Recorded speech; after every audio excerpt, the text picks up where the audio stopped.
Je vais partager l'écran, comme ça vous pouvez me suivre mieux. Oui, Donc, comme vous savez, vous avez déjà vu dans les cultes un pas à la fois. Cette année, à l'église de Nuit, on a commencé à étudier, à présenter les miracles de Jésus, les 7 plus 1, parce qu'il y a 8 miracles, mais bon, il y a 7 miracles avant la crucifixion de Jésus et un miracle après sa résurrection. Ce sont les miracles de Jésus qui sont dans l'évangile de Jean, qui est peut-être l'évangile le plus théologique. Et aujourd'hui, j'aimerais partager avec vous quelques éléments de cet évangile pour comprendre quelle place a dans l'identité chrétienne cet appel, cette vocation, suivre Jésus. D'abord, je vais commencer par le contexte où cet évangile a été écrit. Bon, apparemment, c'était vers la fin du 1er siècle que l'évangile de Jean a été composé. C'est une période où l'Église se confronte avec deux types d'hérésies. Il y a d'un côté les hérésies judaïsantes. Ce sont des hérésies qui considèrent que Jésus n'est pas Dieu, il est Messie, on peut accepter qu'il est Messie, mais ce n'est pas une personne divine. Il est dans une hiérarchie située sous la personne de la divinité. De l'autre côté, il y a ce qu'on appelle les hérésies pseudo-philosophiques, bon, on les appelle le gnosticisme, qui considèrent que seule une partie très étroite des croyants peut arriver à la connaissance véritable de Dieu et que les autres, ils ne peuvent pas accéder à cette connaissance que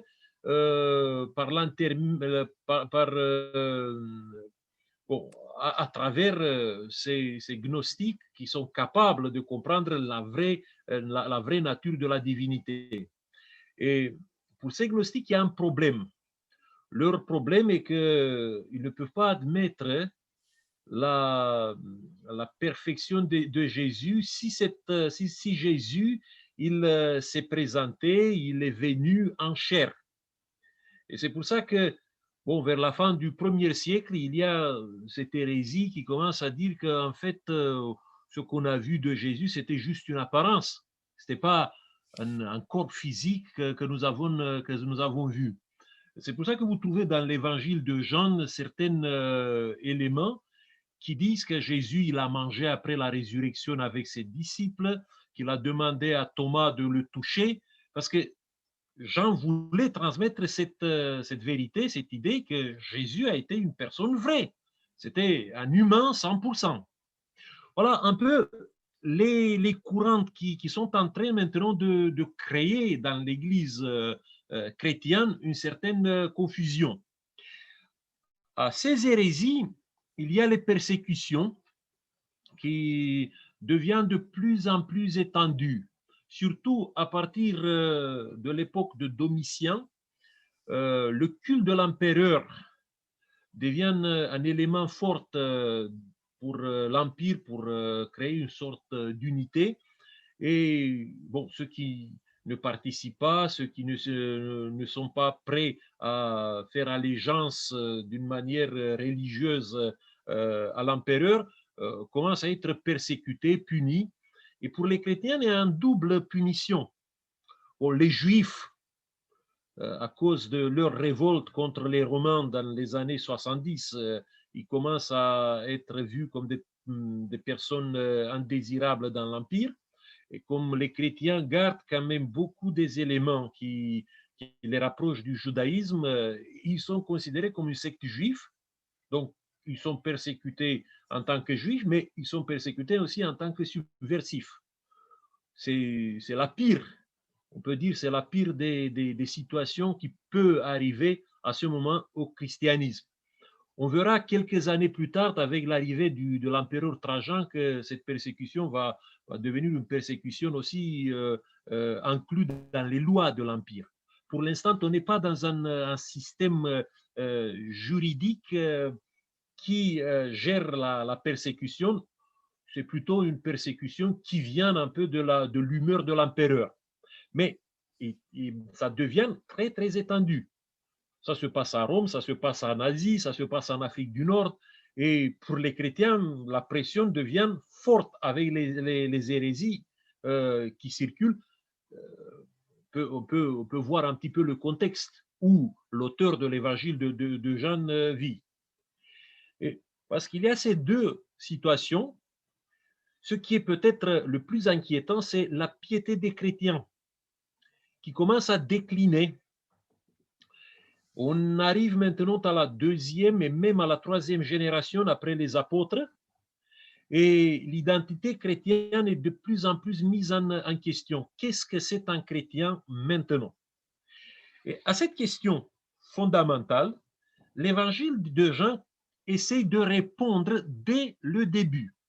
Et je vous invite à regarder comment l'évangile commence et comment l'évangile se termine pour comprendre quelle est la question la plus importante, l'élément le plus important concernant l'identité chrétienne que l'auteur veut nous transmettre. Bon, donc vous êtes tout au début de l'évangile, ça commence par la déclaration de Jean le Baptiste qui dit que Jésus, le Galiléen qui l'a baptisé, est l'agneau de Dieu. Et on lit après que deux disciples de Jean le Baptiste, l'entendirent prononcer ces paroles, et à la suite de ça, ils ont commencé à suivre Jésus.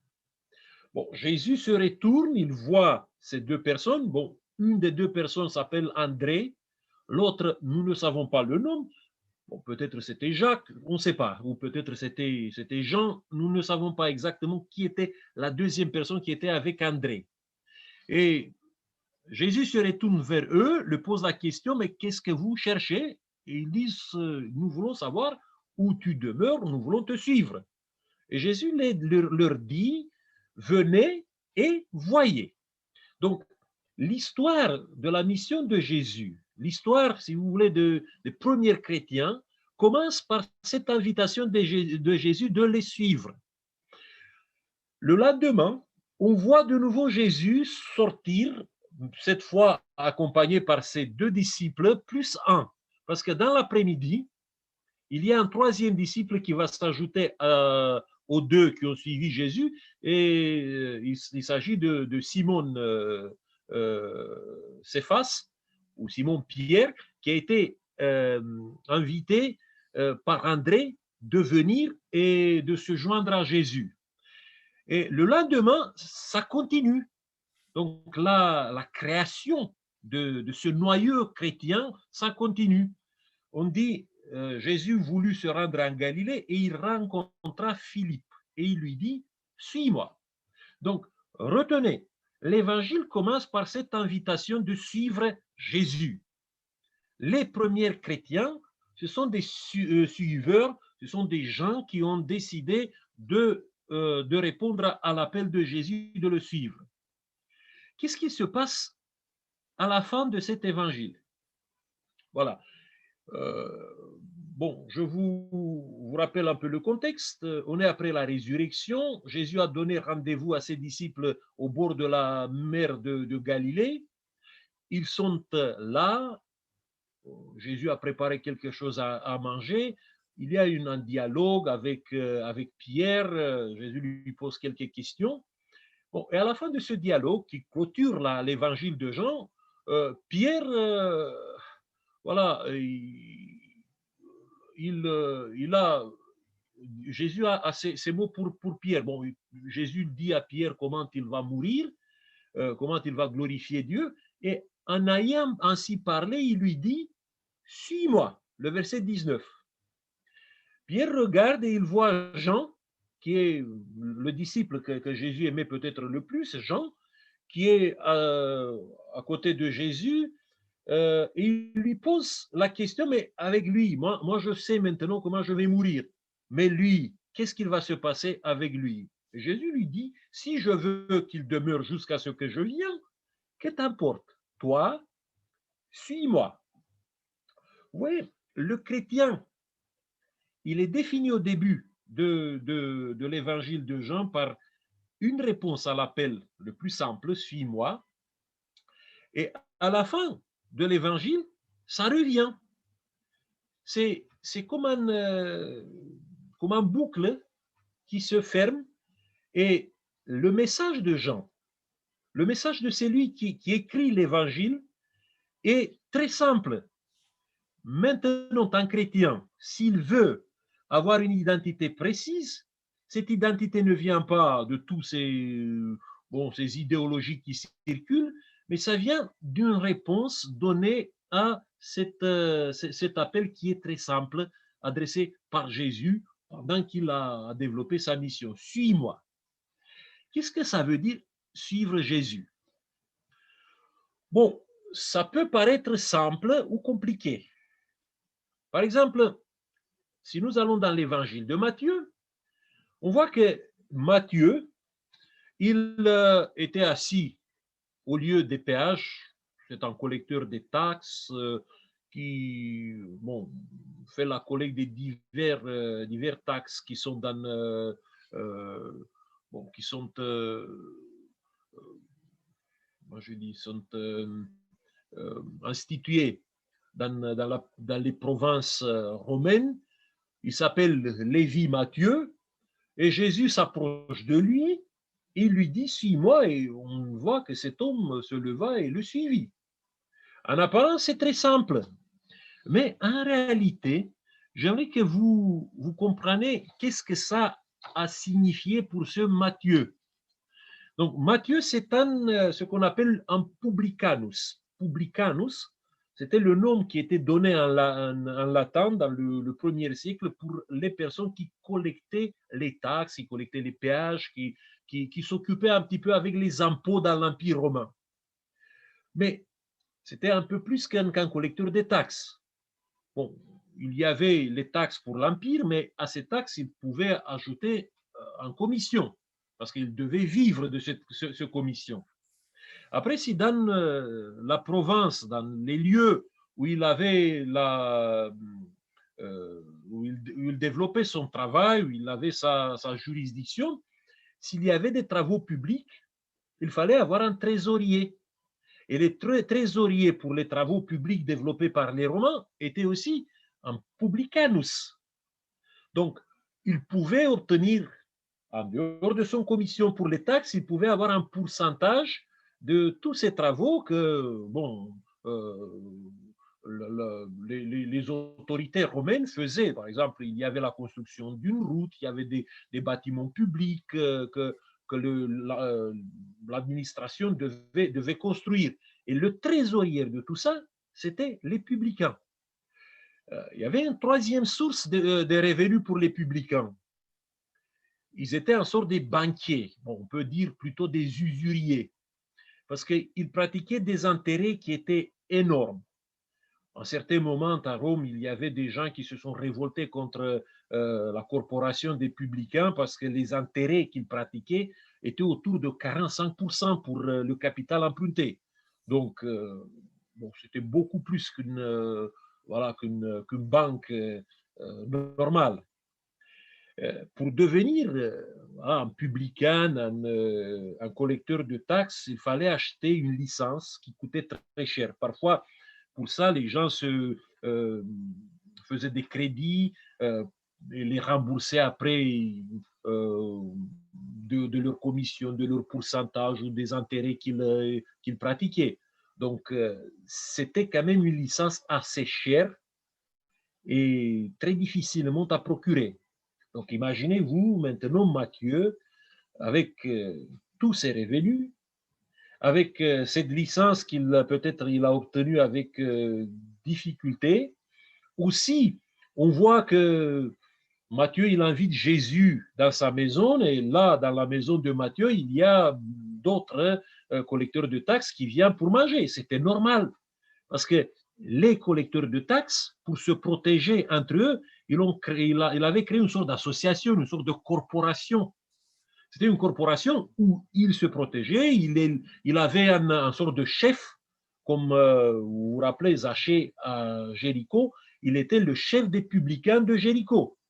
Donc, c'était un corps des fonctionnaires publics de l'Empire qui étaient très bien organisés, qui étaient très solidaires entre eux pour conserver leurs avantages et leurs droits, et qui, on peut dire, ils vivaient vraiment très bien. Sauf qu'en Israël, les publicains étaient considérés comme des traîtres, comme des païens, pour deux raisons. D'un côté, il y avait le collaborationnisme avec les Romains qui n'était pas bien vu du tout. Et de l'autre côté, bon, en tant que publicain, tu rencontrais toutes sortes de païens, toutes sortes de gens qui étaient considérés purs. Donc, tu étais dans cette contamination qui te faisait impropre, incapable de participer à l'adoration de Dieu comme il fallait. Donc, ça, c'est le contexte qui n'est pas présenté dans Matthieu chapitre 9, le verset 9. C'est pour ça que quand on voit cette attitude de Matthieu de se lever et de suivre Jésus avec une telle facilité, je me pose la question comment il est arrivé à prendre une décision dans on peut dire, dans quelques instants. Parce que derrière, il y avait ça. Derrière, il y avait tout ce contexte. Peut-être il n'a pas bien, je ne sais pas comment il était déjà préparé ou comment il a réussi d'intégrer cet appel de suivre d'une manière absolue Jésus et de renoncer à tout, à cette situation. Quand on voit dans les évangiles, il y a d'autres personnes, par exemple le jeune fonctionnaire riche qui reçoit le même appel, mais il est beaucoup plus rationnel. Et quand Jésus lui dit de vendre tout ce qu'il avait pour le suivre, euh, il ne répond pas avec la même audace, avec la même rapidité que Matthieu. Par contre, le texte nous dit qu'il s'en alla tout triste car il avait de grands biens. Bon, essayez juste un petit peu de vous mettre dans sa position. Si vous êtes jeune fonctionnaire, très riche, vous avez des affaires à gauche et à droite, et à un moment donné, quelqu'un, un rabbin, qui a une certaine popularité, mais qui a aussi des ennemis, vient vous faire une telle proposition. Normalement, tu réfléchis et tu vois quels sont les risques de cette vocation. Renoncer si brutalement à toutes les affaires, ça pouvait provoquer des complications pour plusieurs personnes. Il y a des employés, il y a des partenaires d'affaires, il y a la famille. Comment tous ces gens vont réagir si cet homme allait à la maison, vendait tous ses biens, partageait tout ce qu'il avait aux pauvres? Oui, il faisait peut-être beaucoup de chômeurs. Il y avait aussi des personnes de sa famille qui peut-être devaient souffrir à cause de ça. Après, bon, suivre Jésus, quand tu calcules un peu la situation, quand tu vois dans quelle situation se trouvait Jésus, qui suivait Jésus à ce moment-là, c'était une mission qui était mal reçue par les élites religieuses, ce que Jésus faisait. Et après, la compagnie de Jésus était un groupe de gens simples de Galilée. C'est normal, je peux dire c'est normal de point de vue rationnel, de réagir comme cet homme, il a réagi quand Jésus lui a proposé ça, quand il est parti avec une certaine tristesse au moment où Jésus lui a adressé cet appel. On voit aussi qu'il y a un autre, le disciple, je peux l'appeler le disciple endeuillé. Nous ne savons pas son nom. Mais ça, cette fois, je crois que Jésus exagère un peu. Donc, quand Jésus s'est approché de cet homme pour lui dire « suis-moi », Peut-être c'était quelqu'un qui était très prometteur, qui avait des qualités. Il a suivi Jésus pour une période de temps, et maintenant Jésus essaye de l'engager, de le recevoir parmi les disciples du cercle proche. Et celui-ci répondit, permets-moi d'aller d'abord d'enterrer mon père. Mais Jésus lui dit, laisse les morts enterrer leurs morts, mais toi va annoncer le règne de Dieu. Vous savez, ce texte fait grincer quand même les dents de plusieurs. J'ai trouvé ce texte, par exemple, dans un livre écrit par Richard Dawkins, qui est un athée militant, qui essaie par tous les moyens d'abaisser la valeur des évangiles et de convaincre les gens que Dieu n'existe pas. Et il cite ce texte en disant, bon, ce sont des paroles qui ont été prononcées par un fou. C'est quelque chose qui est impensable. Quelle sévérité, quel manque de compréhension, de compassion pour quelqu'un qui vient de perdre une proche de sa famille. Bon, quand vous lisez les commentaires, il y a trois possibilités de comprendre ces paroles de Jésus. Il y a une possibilité, bon, je ne sais pas si c'était vrai ou non, mais voilà une hypothèse qui a été avancée, que le père de cet homme n'était pas mort à ce moment-là. Par contre, il était en pleine vie et il y avait le devoir dans cette société traditionnelle du judaïsme, il y avait le devoir du fils qui devait aller d'abord vers son papa. Donc, il ne pouvait pas laisser son papa poursuivre totalement Jésus parce qu'il avait ce devoir de s'occuper de lui pendant la période de sa vieillesse. Normalement, un fils, il était totalement libéré de ce devoir après la mort du père. À ce moment-là, il pouvait disposer comme il voulait de son temple, de sa personne, et parce qu'il n'avait pas le devoir, il n'avait pas l'engagement de s'occuper de son père. Ça, c'est une explication. Il y a une deuxième explication que j'ai trouvée qui n'est pas bête, qui nous dit que cet homme qui a refusé Jésus, qui a fait l'objection à Jésus de lui laisser la possibilité d'enterrer son père, peut-être il faisait allusion à un rituel funéraire traditionnel. Vous savez, quand quelqu'un mourait, on le mettait dans un tombeau provisoire pendant une année. Et au bout d'une année, il fallait prendre les os de cette personne, les mettre dans un petit cercueil et après les déposer dans un ossuaire où bon, le cercueil restait jusqu'au moment de la résurrection. Donc, tu ne finissais pas le rituel funéraire qu'après une année depuis la mort de ton père. Et après ça, tu pouvais être libre. Il est possible que ce disciple endeuillé qui n'a pas répondu comme Jésus voulait, il a essayé de demander à Jésus, laisse-moi, il y a peut-être quelques temps, jusqu'à la fin de cette année que je dois attendre, pour déposer mon père définitivement dans un ossuaire, et après, je serai libre de te suivre où tu veux. Ou il y a aussi l'engagement du naziréen. Peut-être le père de cet homme, il était mort à ce moment-là.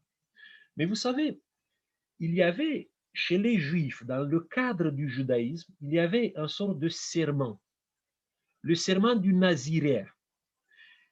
Quand quelqu'un s'engageait d'avoir une vocation totale, une vocation spirituelle, totalement dédiée à Dieu, il fallait se soumettre à une certaine discipline.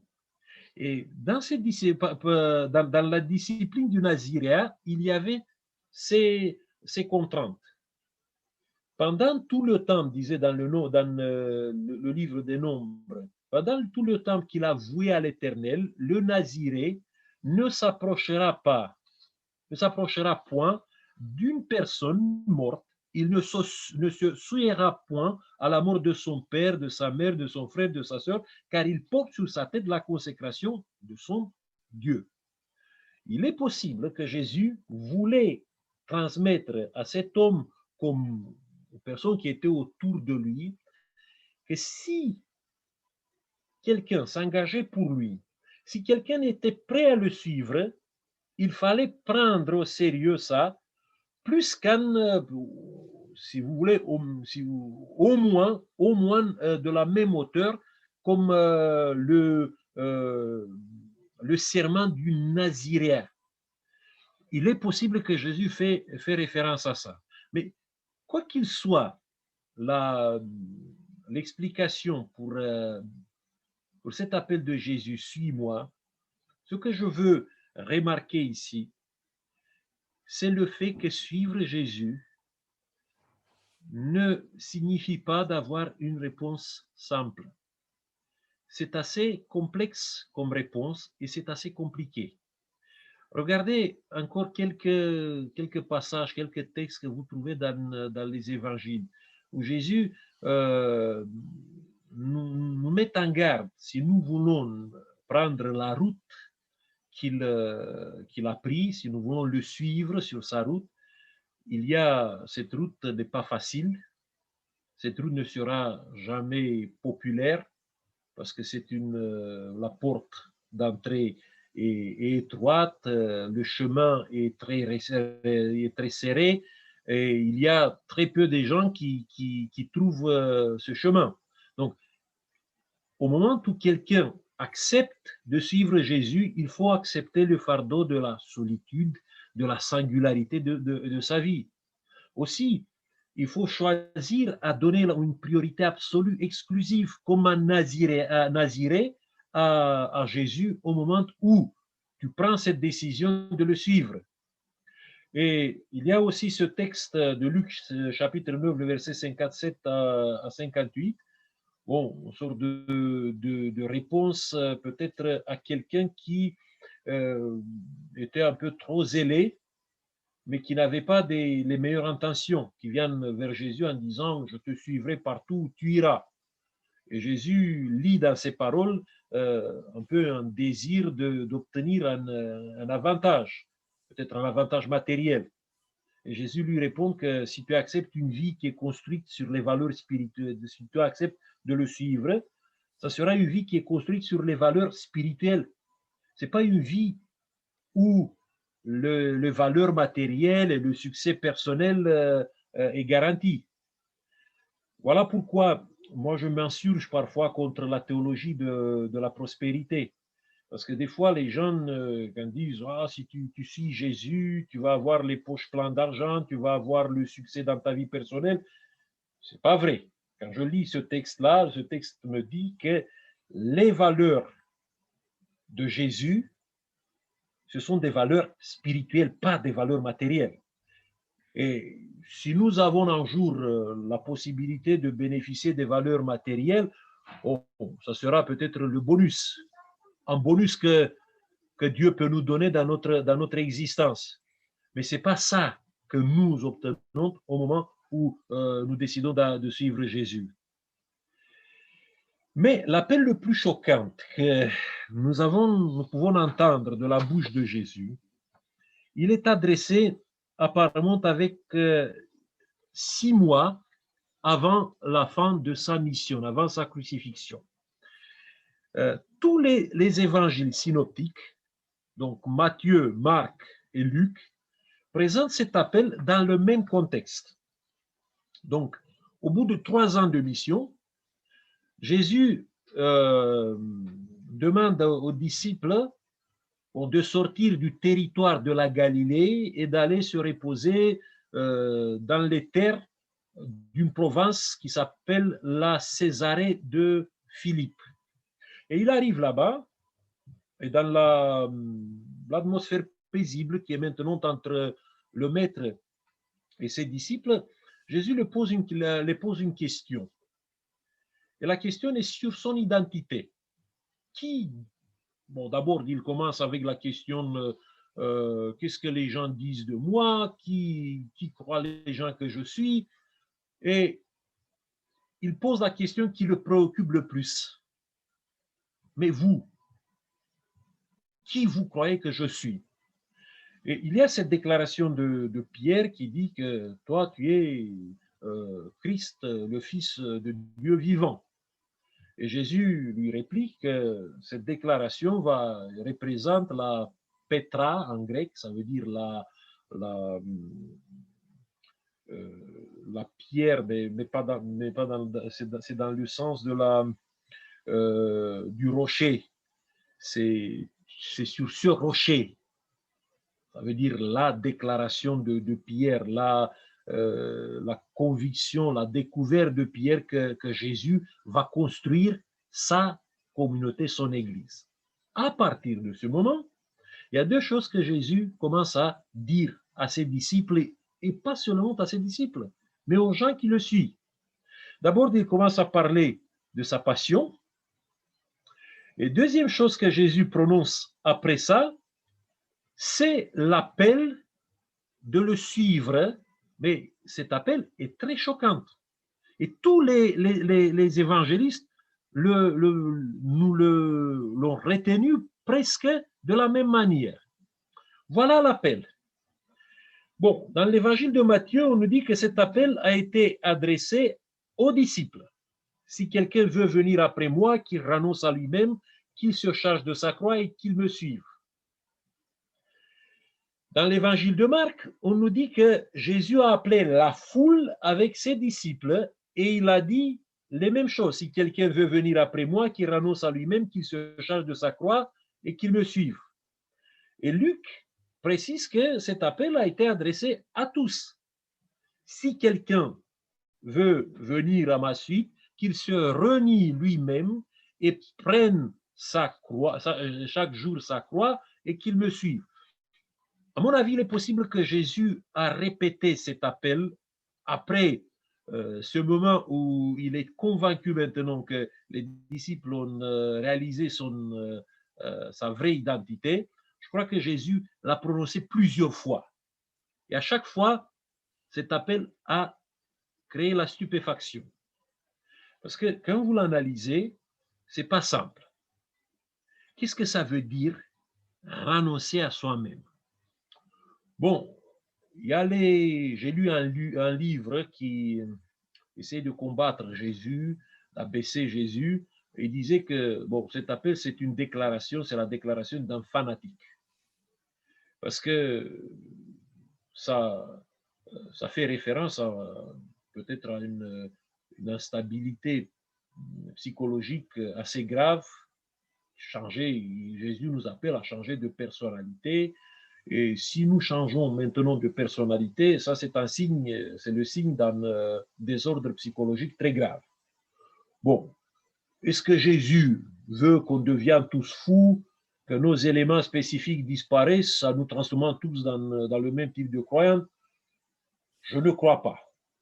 Bon, je vois par exemple que les disciples ont changé après la résurrection, mais ils ont gardé quand même tous leur personnalité. Pierre, c'est le même Pierre, mais il a la même fougue, il a la même spontanéité comme avant, mais cette fois, il réussit d'utiliser ça d'une manière différente. Donc, quand Jésus nous dit qu'il faut changer ici, ce n'est pas un changement de personnalité. Renoncer à soi-même, se régner ne fait pas référence à un désordre, ce n'est pas un appel à un désordre psychologique que nous devons mettre dans notre vie. Bon, il y a certaines personnes qui entrent dans des dérives sectaires à partir de ce texte et ils croient que le changement que Jésus les a demandé, c'est voilà, de s'infliger toutes sortes des ascèses dans leur vie pour pour détruire certains éléments qui peuvent provoquer un peu plus de joie. C'est pas ça. En réalité, les contemporains de Jésus connaissez très bien cette expression renoncer à soi-même, parce que cette expression était utilisée en liaison avec un changement de statut social. Quand quelqu'un devenait esclave, on utilisait cette formule qu'il a renoncé à soi-même, qu'il est devenu l'esclave de quelqu'un. Or, je crois que Jésus dit en premier lieu ici que nous devons entrer dans une sorte d'esclavage par rapport à Dieu. Pourquoi? Parce que l'esclavage de Dieu, l'apôtre Paul développe beaucoup plus ça. Pour l'apôtre Paul, l'esclavage par rapport à Dieu, c'est la vraie liberté. Parce que l'homme n'est ni indépendant ni libre. Dans notre vie, il y a deux options. Soit nous sommes l'esclave du mal, soit nous sommes l'esclave de Dieu. Blaise Pascal, je crois que vous connaissez assez bien le texte qui est de... Bon, ça fait partie de sa collection des pensées. Blaise Pascal, il a connu une certaine partie de sa vie une sorte de révolte contre Dieu. Après, la maladie qu'il avait depuis son adolescence, et surtout, c'était un événement où il était à deux doigts de mourir, l'a conduit peu à peu pour s'ouvrir vers Dieu. Et voilà ses constats. Donc, il n'explique pas, mais il constate ça dans sa propre vie. Il dit, tous les hommes recherchent d'être heureux. Cela est sans exception quelques différents moyens qu'il emploie. Ils tendent tous à ce but. Ce qui fait que les uns vont à la guerre et que les autres n'y vont pas, et ce même désir qui est dans tous les deux, accompagné de différents vues. Et cependant, depuis un si grand nombre d'années, jamais personne, sans la foi, n'est arrivé à ce point où tous visent continuellement. Tout se plaît, prince, sujet, noble, roturier, vieux, jeune, fort, faible, savant, ignorant, saine, malade, de tout pays, de tous les temps, de tous âges, de toutes conditions. Une épreuve si longue, si continuelle, si uniforme, devait bien nous convaincre de notre impuissance d'arriver au bien par nos efforts. Mais l'exemple nous instruit peu. Qu'est-ce que donc nous crie cette avidité et cette impuissance, sinon qu'il y a ou autrefois dans l'homme un véritable bonheur dont il ne lui reste maintenant que la marque et la trace toute vide, et qu'il essaie inutilement de remplir de tout ce qui l'environne, recherchant des choses absentes, le secours qu'il n'obtient pas des présentes, mais qui en sont tout incapables parce que ce gouffre infini ne peut être rempli que par un objet infini et immuable, c'est-à-dire que par Dieu-même. Bon, c'est une formulation un peu plus philosophique, plus longue, mais c'est assez clair. Blaise Pascal nous dit que nous ne pouvons pas trouver l'équilibre dans la vie, nous ne pouvons pas trouver le bonheur dans la vie que dans la relation avec Dieu, dans cette dépendance que nous devons développer vers Dieu. Et c'est ça que Jésus dit ici. On a besoin de cette dépendance, on a besoin de se mettre entre les mains de Dieu, de devenir les sujets de Dieu pour que nous pouvons trouver finalement dans notre vie la vocation qu'il veut. Une autre incompréhension, pour renoncer à soi-même ou se régner soi-même, moi je la trouve dans le concept de la chair. Bon, c'est pas bien écrit ici, c'était la chair sans nœud. Bon, j'espère que vous Bon, c'est bon.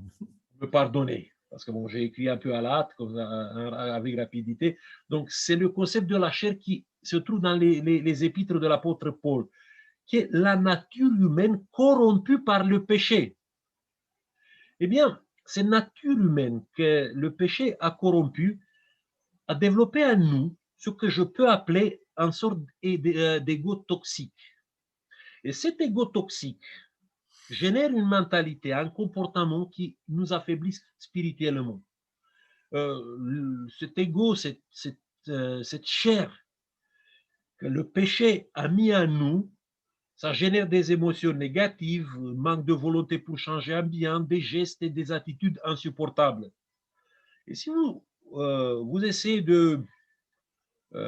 d'analyser ce type d'ego toxique, il y a deux types, il y a deux composants pour cet ego toxique que nous portons en nous, qui fait partie maintenant de notre ADN.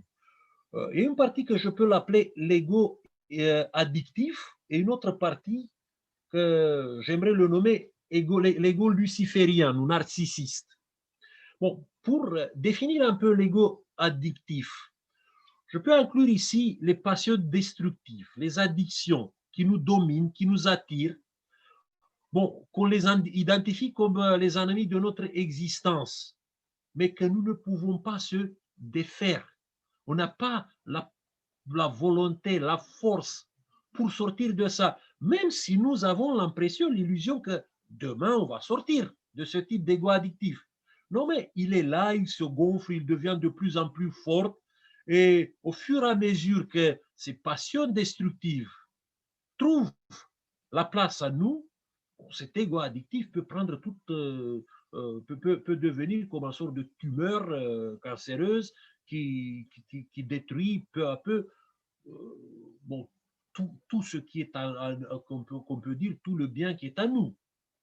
Il y a des addictions visibles, il y a des addictions cachées, il y a des addictions comportementales, il y a des addictions mentales aussi, qui se cachent bon, derrière notre boîte crânienne.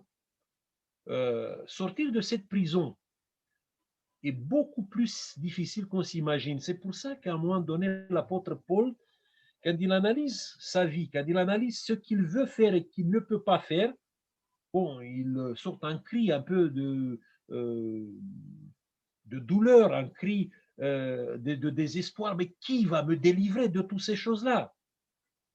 Bon, pour sortir de ça, je crois qu'il faut avoir deux consciences, deux éléments, deux convictions. La conscience de notre faiblesse. Il faut arrêter de se dire que je suis fort pour contrôler cet ego addictif. Non, l'ego addictif que nous l'avons, on ne peut pas le contrôler. On a besoin d'une force qui vient de l'extérieur pour pouvoir mettre de l'ordre, peut-être pas dans les comportements, mais aussi dans nos pensées. Parce que je crois que le plus difficile, c'est de garder quand même une capacité d'avoir des pensées saines et des pensées lucides. Eh bien, pour sortir de ça, cette conscience de notre faiblesse est fondamentale. Et après, il y a une autre chose, c'est la décision de couper totalement et immédiatement de la source de l'addiction. Jésus expliquait ça d'une manière très, très plastique. Il disait, si ta main te fait tomber dans le péché, coupe-la. Si ton œil te conduit vers le péché, crève-le. Bon, c'est un langage métaphorique, il ne faut pas se mutiler maintenant en faisant ça. Mais Jésus voulait dire que tu ne peux pas sortir d'une addiction que si tu es prêt de rompre immédiatement, tout de suite et totalement avec ça. Ce n'est pas la politique des petits pas pour sortir de ce type d'ego addictif. Parce qu'ils reviennent avec beaucoup plus de force quand tu essayes de te libérer avec des petits pas et de sortir peut-être de quelque chose qui toxifie ta vie. Mais un autre ego, je l'appelle les égos lucifériens ou égos narcissistes. C'est un ego qui fait construire une architecture existentielle autour de sa propre personne. Le moi est au centre. La seule sensibilité qui compte est toujours liée à ce qui se passe avec moi. Quand vous lisez dans l'Ancien Testament, vous voyez que le mal qui est né dans le chérubin, le célèbre Lucie, on l'appelle Lucifer, mais bon, on ne sait pas exactement quel était son nom. Ça, c'est un nom qui provient du latin, de la traduction de Jérôme, la Vulgate. Mais l'idée, c'est que ce chérubin, il a développé en lui ce type d'architecture existentielle où c'est moi au centre et tous les autres doivent maintenant graviter autour de moi. Ce type d'ego luciférien instrumentalise tout pour servir au moi. C'est la famille, ce sont les amis, c'est l'église. Moi, je suis le soleil, les autres doivent graviter autour de moi. Et si un jour un des satellites se rebelle et veut sortir de cette orbite du moi, on commence à le manipuler. Il subit les colères et parfois la haine la plus déchaînée. La toxicité de cet ego luciférien devient énorme au moment où il se combine, parce qu'il a cette capacité de se combiner avec la foi. Vous savez, l'ego addictif, finalement, il ne trouve pas une place dans la foi. On sait qu'il est opposé à la foi. Les addictions que nous avons, les dépendances qui ne sont pas bonnes, les émotions négatives qui se développent en nous, bon, on sait très bien qu'il faut lutter contre ça, parce que c'est incompatible avec la foi. Mais ce type d'ego luciférien, il se combine très bien à la foi et il réussit d'assujettir à lui la religion. Et on commence à tourner autour d'une sorte d'idole, d'une sorte de Dieu qui est le sans-moi. Pour le sans-moi, la religion devient l'instrument pour assouvir mes désirs et mes attentes. Je vais vous donner quelques exemples. Voilà la religion du sans-moi. L'adoration et l'Église sont des espaces où je peux affirmer mes capacités brillantes. Donc, je dis que je participe à la louange à Dieu, mais en réalité, si je suis sincère avec moi, des fois, j'utilise ça pour me mettre un peu plus en évidence. Servir les autres, ça peut devenir pour quelqu'un qui commence à développer ce type d'ego luciférien une action motivée par les bénéfices et par la popularité que je peux acquérir. Dans cette optique de l'ego luciférien, les textes sacrés de la Bible ou des livres inspirés deviennent des prétextes qui soutiennent mon idéologie. Je saute d'un texte à l'autre, de la Bible ou je ne sais pas, des autres livres, je ramasse des arguments pour justifier mon propre idéologie. Je ne suis pas dans la mentalité d'avoir un esprit ouvert, d'avoir un esprit d'échange avec les autres. Non, je cherche quelque chose pour justifier ce que je crois. Et s'il y a des personnes autour de moi qui ne s'adaptent pas à ma théologie, à mon idéologie, bon, à ce moment-là, je commence à les critiquer d'une manière acerbe, pas seulement sur le plan idéologique, mais aussi je les attaque dans leur dignité humaine. Parce que cet ego luciférien essaie de détruire les autres pour se manifester encore plus fort. Eh bien, comment je peux me débarrasser de ça? Jésus nous donne un élément très simple. Il dit que la seule possibilité de tenir, voilà, de maîtriser ce type d'ego toxique, que ce soit luciférien, que ce soit un ego addictif, c'est de porter la croix chaque jour. Bon, la croix, c'était le symbole d'humilité et du sacrifice au premier siècle. Bon, Jésus fait référence à cette route qui était prise par un condamné à la mort quand il prenait une sorte de barre de bois qu'on appelle patibulum. On lui mettait ça sur ses épaules et il fallait marcher un bon chemin jusqu'au lieu où il y avait un pilier, un pilier où plusieurs personnes ont été torturées, ont été crucifiées avant.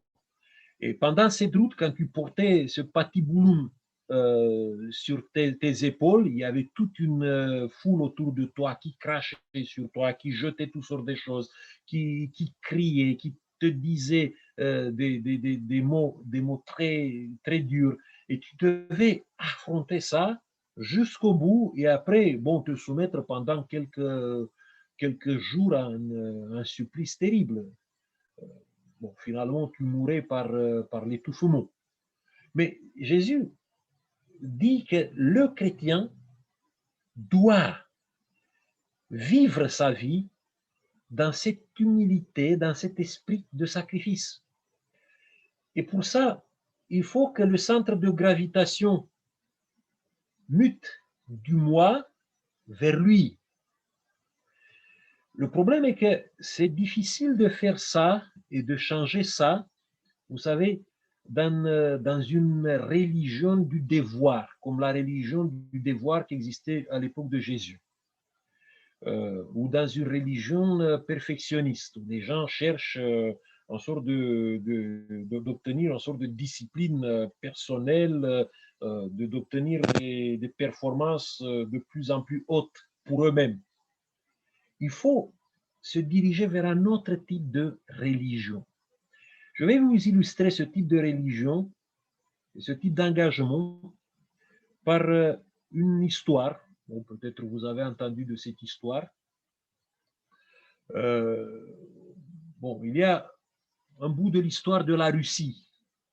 Le 26 décembre, après le calendrier, notre calendrier occidental, à l'époque, la Russie avait un autre type de calendrier, c'était le calendrier julien. Pour eux, c'était 14 décembre 1825. L'ancien tsar Alexandre Ier, qui a vaincu Napoléon, il vient de mourir. Et normalement, sur le trône de la Russie devait monter son deuxième frère, qui s'appelait Constantin. Mais Constantin, une année avant la mort d'Alexandre Ier, il avait envoyé une lettre où il disait qu'il renonçait au droit au trône pour se marier, pour vivre sa vie avec une femme qui ne faisait pas partie des princesses, qui n'était pas au rang impérial qu'il devait occuper. Et à cause de cette lettre, c'est le troisième frère d'Alexandre, c'est Nicolas, qui est devenu l'héritier du trône. Et voilà, au moment où Alexandre meurt, c'est Nicolas Ier qui devait régner, qui devait être le nouveau tsar. Le problème est que Nicolas Ier était connu comme comme un homme qui était borné, qui était très conservateur. Et il y avait dans l'armée russe des officiers qui voulaient des réformes, qui voulaient par exemple que le servage soit aboli, qu'il y a quand même des lois qui s'appliquent à tout le monde d'une manière égale, que tout l'absolutisme de la gouvernance soit aboli. Et ces officiers, au moment où Nicolas Ier a été annoncé comme le futur tsar, ils ont été appelés pour faire leur serment, ils se sont rébellés. La rébellion a duré quelques heures. Cette rébellion a fait 70 morts. Bon, les officiers qui se sont insurgés ont été rapidement arrêtés. Il y a 5 personnes qui ont été condamnées à mort et 121 de ces officiers de l'aristocratie, qui provenaient de l'aristocratie, ont été dépossédés de leurs titres et ils étaient bien sûr envoyés en Sibérie. Et ce qui était peut-être le comble de tout ça, le tsar a envoyé une lettre à leur épouse en les conseillant de divorcer de leur mari. Si ces femmes voulaient garder quand même leur position dans la société russe, bénéficier toujours des titres de noblesse qu'elle avait. Il fallait totalement se séparer de ces gens-là qui étaient rétrogradés, qui étaient envoyés d'abord pour pour être mise en prison, pour être était condamné aux travaux forcés en plein centre de la Sibérie. Et en plus de ça, quand il devait être libéré de toute la prison, il n'avait pas le droit de venir dans l'Ouest.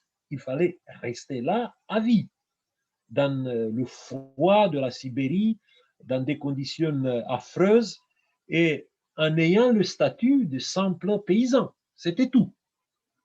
Eh bien, il y a des femmes, ces femmes des décembristes, ont décidé de suivre leur époux et l'ont perdu tout.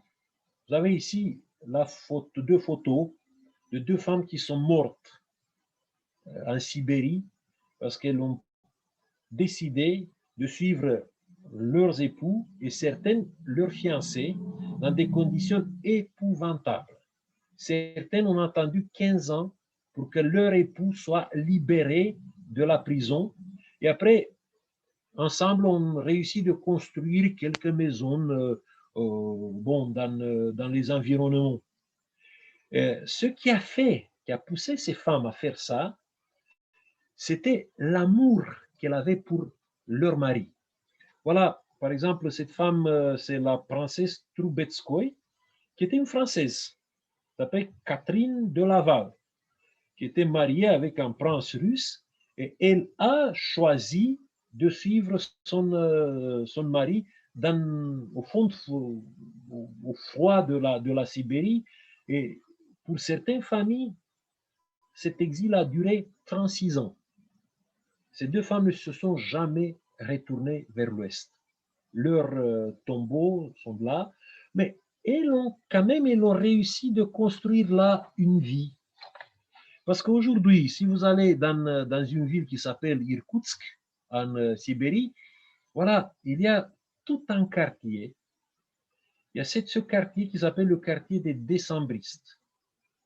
Bon, et les touristes vont là-bas, ils visitent ces maisons qui sont coloriées, qui sont des maisons qui datent de la première moitié du 19e siècle. Et ces gens-là, dans des conditions terribles, ont réussi quand même, peu à peu, à construire une vie basée sur des valeurs d'amour, des valeurs qui ont créé un milieu qui était beaucoup plus sain que le milieu d'où ils sont venus quand ils ont été exilés en Sibérie. Bon, cette histoire me dit une chose par rapport à notre appel, à notre vocation. Si nous voulons suivre Jésus, il faut accepter deux choses, l'humilité et le sacrifice. Mais l'humilité et le sacrifice que Jésus nous demande ne peuvent pas durer que dans une religion de l'amour. Ce n'est pas dans une religion perfectionniste du devoir. Voilà ce que Jésus disait, qui aime son père ou sa mère plus que moi n'est pas digne de moi. Qui aime son fils et sa fille plus que moi n'est pas digne de moi. Quiconque ne prend pas sa croix et vient à ma suite n'est pas digne de moi. Quand on lit ces paroles, on se dit, mais comment il est possible qu'on peut arriver à suivre Jésus? On peut suivre Jésus que si nous construisons la religion sur la valeur de l'amour d'une manière absolue. Il faut chercher ça. Il faut se poser cette question, est-ce que ma religion aujourd'hui génère de l'amour autour de moi? Est-ce qu'au centre de mes pensées, de mes valeurs, de mon comportement, de la manière dont je vais vers les autres, est-ce que je dégage vraiment l'amour que Dieu a mis dans mon cœur? Parce que sinon, c'est difficile de suivre Jésus par devoir. À un certain moment, on va dérailler ou on va se transformer dans des fanatiques, on va changer totalement la personnalité. Ça ne sera pas l'enrichissement de notre personnalité, ça sera totalement le naufrage de notre vie et de notre personnalité. Je crois que suivre Jésus, c'est possible. Cette vocation peut être réalisée mais peut être réalisé dans ce cadre, dans ce contexte que Jésus nous a dit. Il faut déclarer la guerre à ce type de construction que le péché a réalisé en nous, cette architecture de l'ego que le péché a réalisé en nous. Nous devons être conscients qu'il y a une toxicité de l'ego, que ce soit l'ego addictif ou l'ego luciférien, mais cet ego toxique, il est maintenant inscrit dans l'ADN de l'homme. Pour lutter contre lui, c'est juste seulement la religion de l'amour qui génère l'humilité, qui génère le sacrifice et qui nous aide effectivement à nous lier corps et âme à Jésus dans une sorte d'esclavage, de dépendance qui nous libère. Il n'y a pas un autre type de chemin. Tous les autres chemins que nous essayons de nous construire, un moment ou un autre, vont nous conduire vers peut-être vers voilà, un échec, vers le mur. Et ça sera parfois, pour certains, ça sera vraiment une tragédie de constater ça. Voilà, je m'arrête ici. Bon, je vais finir par